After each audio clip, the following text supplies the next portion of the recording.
السلام علیکم ورحمۃ اللہ وبرکاتہ۔ آج کا لیسن 54 سے 58 تک ہے۔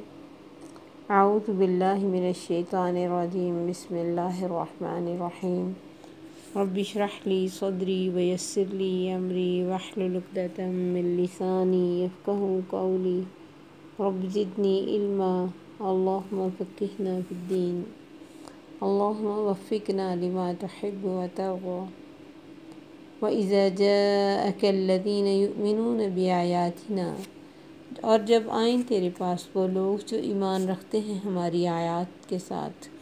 فَقُلْ سَلَامٌ عَلَيْكُمْ، تو کہو سلام ہو تم پر، كَتَبَ رَبُّكُمْ عَلَى نَفْسِهِ الرَّحْمَةَ، لکھ لیا تمہارے رب نے اپنی ذات پر رحمت کرنا، أَنَّهُ مَنْ عَمِلَ مِنْكُمْ سُوءًا، بے شک جو کوئی تم میں سے عمل کرے برا، بجہالت جہالت کے ساتھ، ثم تاب من بعدہ، پھر وہ اس کے بعد توبہ کر لے، واصلح اور اصلاح کرے، فإنہ غفور رحیم، تو بے شک وہ بخشنے والا مہربان ہے۔ وکذالک نفصل الآیات، اور اسی طرح ہم کھول کر بیان کرتے ہیں آیات، ولتستبین سبیل المجرمین، تاکہ واضح ہو جائے راستہ مجرموں کا۔ قل کہہ دیجئے، انی نہیت، بے شک میں مجھے روکا گیا، ان اعبد الذین تدعون من دون اللہ، کہ میں عبادت کروں ان لوگوں کی جن کو تم پکارتے ہو اللہ کے سوا۔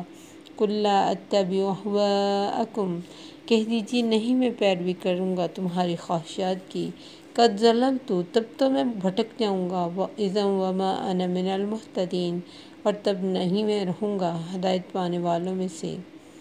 قل انی علی بینۃ من ربی، کہہ دیجئے بے شک میں دلیل پر ہوں اپنے رب کی طرف سے، وکذبتم بہ، اور جھٹلایا تم نے اس کو، ما عندی ما تستعجلون بہ، نہیں ہے میرے پاس جس کی تم جلدی میں چاہتے ہو ساتھ اس کے، ان الحکم الا للہ، نہیں حکم مگر اللہ کا، یقص الحق، فیصلہ کرنے والا ہے حق کے ساتھ، وہو خیر الفاصلین، اور وہ بہترین فیصلہ کرنے والا ہے، بیان کرتا ہے حق کو اور وہ بہترین فیصلہ کرنے والا ہے۔ قل لو ان عندی ما تستعجلون بہ، کہہ دیجئے اگر ہوتا میرے پاس جس کی تم جلدی میں چاہتے ہو ساتھ اس کے، لقضی الامر بینی و بینکم، فیصلہ ہو جاتا میرے اور تمہارے درمیان، واللہ عالم بالظالمین، اور اللہ زیادہ جانتا ہے ظالموں کو۔ اللہ تعالیٰ فرماتے ہیں، میرے نبی جب ایمان والے تمہارے پاس آئیں تو ان کو سلام کرو، یہ ان کی عزت افزائی تھی کہ آپ ان کو سلام کریں، استقبال کے لیے بھی سلام، رخصت کرنے کے لیے بھی سلام۔ اور آپ سے پہلے جاہلیت میں لوگوں نے بہت سارے جرائم کیے ہوئے تھے، اگرچہ اسلام لانے کے بعد اللہ تمام برائیوں کو معاف کر دیتا ہے، لیکن لوگ نہیں چھوڑتے ہیں۔ کوئی بھی برائیوں کے بعد اچھائی کی طرف آئے اسے پچھلی برائیوں کے طعنے دیے جاتے ہیں، جبکہ اسلام جو آپ نے فرمایا توبہ ہے وہ پچھلے تمام گناہوں کو مٹا دیتی۔ اس لیے اللہ نے یہاں سے فرمایا کہ میرے نبی جو میری آیات پر ایمان لے آیا اور اس نے اپنی اصلاح کر لی تو اس کو تم سلام کرو، کہ یعنی اب تمہارے لیے سلامتی ہے اللہ کی طرف سے، مسلمانوں کی طرف سے کوئی تم پر یعنی سختی نہیں ہوگی، کوئی تمہیں برا بھلا نہیں کہے گا، لہٰذا آپ ایسے لوگوں کو یقین دلائیے کہ تم پر اللہ کی طرف سے سلامتی، اور اللہ کی رحمت بڑی وسیع ہے، وہ یقیناً تمہاری اسلام لانے سے پہلے کی برائیوں کو معاف کر دے گا۔ پھر اس کے بعد معاف کرنے کے بعد اس کی برائیوں کو نیکیوں میں بدل دیتا ہے، اور ہر نیکی کے عوض 10 سے لے کر 700 تک نیکیاں لکھی جاتی ہیں، اور برائی کے عوض ایک ہی برائی لکھی جاتی ہے، اللہ یہ کہ اللہ اسے بھی معاف کر دے۔ تو اللہ فرماتے ہیں لیکن اس کے بعد پھر کوئی برائی کر لے جہالت کی وجہ سے، کوئی اپنی سستی، کوئی اپنی کوتاہی یا اچانک اور لا علمی کی وجہ سے برائی کرے، پھر اس کے بعد توبہ کر لے اور اصلاح کر لے، تب بھی اللہ بخشنے والا مہربان ہے۔ حدیث میں آتا ہے کہ اللہ تعالیٰ نے مخلوق کو پیدا کرنے سے پہلے ایک کتاب لکھی جس میں فرمایا کہ میری رحمت میرے غصے پر غالب آ گئی ہے۔ نبی صلی اللہ علیہ وسلم نے ہمیشہ لوگوں کو خوشخبری دینے کا حکم دیا، ڈرایا نہیں، کیونکہ اللہ کی رحمت بڑی وسیع ہے۔ کوئی کتنا بھی بڑا گنہگار ہے، اگر اسے اللہ نے توفیق دی ہے تو کبھی اپنے پچھلے گناہوں سے پریشان نہ ہو۔ اسے چاہیے کہ جتنے بھی بڑے گناہ کیے ہیں اللہ کی طرف جھک جائے، اصلاح کر لے، اپنی پچھلی کوتاہیوں پہ رو لے، معافی مانگ لے اور آئندہ نہ کرنے کا وعدہ کر لے تو اللہ معاف کر دینے والا ہے۔ جیسے وہ ایک شخص نے 99 قتل کیے تھے، وہ کسی عابد کے پاس گیا، بہت بڑے عبادت گزار کے پاس، اور اسے پوچھا کہ میں معاف کر دیا جاؤں گا؟ اس نے کہا نہیں، کہاں، تم نے اتنے قتل کیے۔ اس نے اس کو بھی مار ڈالا۔ تو 100 قتل کرنے والے کو بھی اللہ نے، میں نے کئی دفعہ یہ واقعہ سنایا کہ کیسے اللہ نے زمین کو چھوٹا کر کے جس طرف جا رہا تھا تو اس کے بخشنے کے انتظام کیے، کیونکہ اللہ کو اس کی توبہ پسند آ گئی۔ تو جو بھی جہالت سے گناہ کرے پھر توبہ کرے وہ بخشنے والا مہربان ہے۔ اور اسی طرح ہم کھول کر بیان کرتے ہیں آیات، تاکہ واضح ہو جائے راستہ مجرموں کا،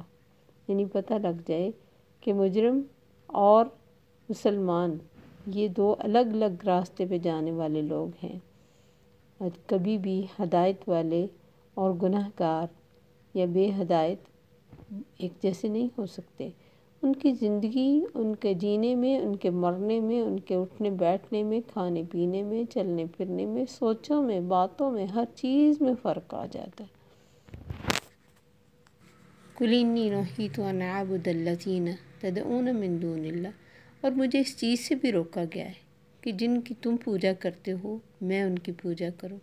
کیونکہ جتنے بھی نیک لوگ ہوتے ہیں اور انبیاء، اور ان کو بڑی بڑی لالچیں دی جاتی ہیں کہ کسی طرح وہ اس مشن سے باز آ جائیں۔ نبی صلی اللہ علیہ وسلم کو بھی مختلف لالچ دیے جاتے تھے کہ آپ کچھ ہماری بات بھی سن لیں یا ہمارے بتوں کو برا بلا کہنا چھوڑ دیں تو ہم آپ کی بھی کچھ بات سن لیتے، یعنی 50-50 کا معاملہ کرنا چاہتے تھے۔ نبی صلی اللہ علیہ وسلم اس طرح کی باتوں میں آنے والے نہیں تھے، کیونکہ وہ اللہ کی طرف سے بہت بڑے مشن پہ تھے۔ اور اب بھی کچھ لوگ جب دین کا کام کریں تو لوگ ان کو ہٹانے کے لیے کئی حربے استعمال کرتے۔ یہاں اللہ کے نبی نے فرمایا کہ مجھے تو منع کیا گیا کہ میں ان چیزوں کی پوجا کروں جن کی تم کرتے ہو، نہ ہی میں تمہاری خواہشات کے پیچھے لگنا کہ تم جو چاہتے ہو میں وہ کروں، کبھی بھی نہیں۔ قد ضللت اذا وما انا من المهتدین، تب تو میں بھٹک جاؤں گا، ہدایت پانے والوں میں سے نہیں رہوں گا۔ میں تو ایک سیدھے صراط مستقیم پہ چل رہا ہوں اور تم مجھے میرے ٹریک سے ہٹانا چاہتے ہو۔ دنیا کی کوئی لالچ، دنیا کو کوئی عہدہ، دنیا کی کوئی خوبصورتی اللہ کے نبی کو ان کے مشن سے ہٹا نہیں سکتی تھی اور نہ ہی ہٹا سکی۔ تو فرمایا کہو میں تو اپنے رب کی طرف سے ایک بہت بڑی دلیل پر ہوں، تم نے اس کو جھٹلایا۔ یعنی نبی صلی اللہ علیہ وسلم تو نور پہ تھے، ان کے پیچھے تو اللہ کی طرف سے روشنی آ رہی تھی وحی کی صورت میں، اور اللہ کے ساتھ جو ان کا لنک تھا۔ تو ایک انسان جس کے پاس اللہ کی محبت آ جائے، اللہ کا تعلق جڑ جائے اور تقوی کی دولت مل جائے، اسے پھر لوگوں کے تانوں سے، سب لوگوں کے ایک طرف جانے سے اور وہ اکیلا دوسری طرف جا رہا ہو، اسے کوئی فرق نہیں پڑتا، کیونکہ اسے پتہ ہوتا ہے کہ میں اکیلا نہیں ہوں، میرے پیچھے بہت بڑی ذات ہے۔ اور اس کی بہت ساری مثالیں، جیسے موسیٰ علیہ السلام جب دریا کو پار کرنے گئے تو پیچھے فرعون آ گیا، اور انہوں نے کہا ان کے ساتھیوں کے موسیٰ علیہ السلام سے کہ ہمیں تو پکڑ لیں گے، جو لوگ پکڑ لیں گے۔ انہوں نے کہا کوئی فرق نہیں پڑتا، میرے ساتھ اللہ ہے نا، اور اس نے پار بھی کرایا۔ اسی طرح جب ہجرت کے لیے مدینہ جا رہے تھے نبی صلی اللہ علیہ وسلم، تو حضرت ابوبکر صدیق اور آپ ایک غار میں تھے اور لوگ اوپر تک پہنچ گئے۔ انہوں نے کہا اللہ کے نبی اگر یہ اپنے قدموں کی طرف دیکھ لیں تو ہمیں پکڑ لیے، یعنی اتنا وہ ہمارے اوپر پہنچ گیا۔ آپ نے فرمایا لا تحزن ان اللہ معنا، غم نہ کرو، اللہ جو ہمارے ساتھ ہے۔ تو جس کو اتنی بڑی ہستی کا تعلق مل گیا، اتنی بڑی ہستی کا اعتماد مل گیا، اسے پھر نہ دنیا کی کسی بھی کمی کا فکر ہوتا ہے، نہ کھونے کا، نہ پانے کا، نہ باتوں کا، نہ تانوں کا، کسی چیز کا نہیں۔ تو اس لیے اللہ کے نبی فرما رہے میں تو اپنے رب کی طرف سے ایک دلیل پر ہوں، میرے پاس تو ایک روشنی ہے، ایک بہت بڑی حبل اللہ ہے، تم نے اس کو جھٹلایا ہوا ہے۔ ما عندی ما تستعجلون بھی، یہ جو تم مجھ سے مطالبے کرتے ہو نا، یہ کر کے دکھاؤ، وہ کر کے دکھاؤ، یہ میرے پاس نہیں ہے۔ جو جلدی تم کر رہے ہو نا، کبھی کہتے ہو قیامت لا کے دکھاؤ، کبھی کہتے ہو عذاب لا کے دکھاؤ، اور اسی طرح قوموں نے کہا، جیسے قوم سمود نے اونٹنی کے پاؤں کاٹے تو کہا لے آ جو تو لانا چاہتا ہے، تو پھر آیا ان پہ عذاب۔ لوگوں کو ان دولت کی نشے میں اتنی بڑی بات کہتے ہوئے ڈر بھی نہیں لگتا، پھر انہیں لگتا ہے یہ سب جھوٹ ہے، جو ہم سمجھتے ہیں وہی سچ ہے۔ جس نظر سے وہ خود دنیا کو دیکھ رہے ہوتے ہیں، اسی نظر سے وہ دوسروں کو بھی دکھاتے، اسی وجہ سے اتنی بڑی بات کہتے ہیں۔ یعنی ایک انسان کے اندر پھر بھی کوئی تھوڑا ڈر ہوتا ہے کہ ایسا ہو نہ جائے، لیکن اتنی ہٹ درمی، اتنی سرکشی ہو جاتی ہے انسان کو دنیا کی محبت اور دولت کی محبت اور اپنے طاقت کے نشے میں، وہ اتنی بڑی باتیں انہوں نے کہیں کہ اپنی باتوں کے پھیر میں ہی پھر آ گئے۔ ان الحکم الا للہ، حکم تو اللہ ہی کا چلتا ہے اور اسی کا ہوگا۔ یقص الحق، وہ حق کو بیان کرتا ہے، وہ سارے حق کو کھول کر بتا رہا ہے، اور وہ خیر الفاصلین، اور وہی بہترین فیصلہ کرنے والا ہے۔ قل لو ان عندی ما تستعجلون به، میرے نبی ان سے کہو اگر میرے پاس ہوتا نا وہ سب چیزیں، وہ مطالبات جو تم مجھ سے کر رہے ہو جلدی کرنے کے، لقضی الامر بینی و بینکم، پھر تو فیصلہ کب کا ہو چکا ہوتا، میں تمہاری خوشی پوری کر دیتا۔ لیکن اللہ کا ہر کام حکمت پر مبنی ہے، اس نے ہر ایک کو ٹائم پیریڈ دیا ہے، وارننگ کا ٹائم دیا ہے، سنبھلنے کا ٹائم دیا ہے، سمجھنے کا ٹائم دیا ہے، سمجھانے والے بھیجے ہیں، پورا اپنی طرف سے حجت تمام کی ہے، تب کہیں اس نے فیصلے کیے۔ ورنہ انسان تو خود اتنا جلد باز ہے کہ وہ کوئی اس کو کچھ کہے تو جلدی سے کر دے۔ جیسے نبی صلی اللہ علیہ وسلم کا بہت دفعہ ہوتا تھا اللہ سے بھی مطالبہ کہ اللہ کے